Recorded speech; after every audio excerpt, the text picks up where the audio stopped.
નમસ્કાર દર્શક મિત્રો, એચડી ન્યૂઝમાં આપનું હાર્દિક સ્વાગત છે। હું છું આપની સાથે આરડી વાઘેલા। જોઈએ આજના મુખ્ય સમાચાર। અંકલેશ્વરના સારંગપુર ગામે વેરાઈ માતાજીના મંદિરનો પ્રથમ પાટોત્સવ યોજાયો। પાટોત્સવ નિમિત્તે પૂજાપાઠ, હોમ હવન અને મહાપ્રસાદીનું આયોજન કરવામાં આવ્યું હતું, જેમાં મોટી સંખ્યામાં ભક્તો ઉપસ્થિત રહ્યા હતા। અંકલેશ્વર તાલુકાના સારંગપુર ગામ સ્થિત વેરાઈ માતાજીના મંદિરના પ્રથમ પાટોત્સવનું આયોજન કરવામાં આવ્યું હતું।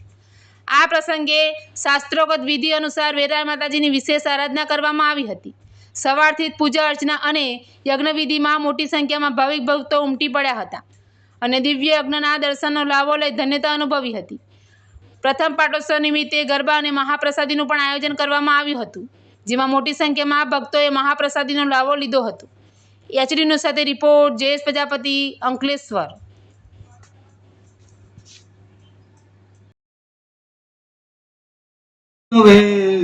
सर्वे ग्रहा शांति करो भ्रवन्तु न आदित्यादि नवग्रह या यक्षमार देवता महाकाली महालक्ष्मी चढ़ाओ जो आवाज स्थापिया में बोलो तो चढ़ाओ।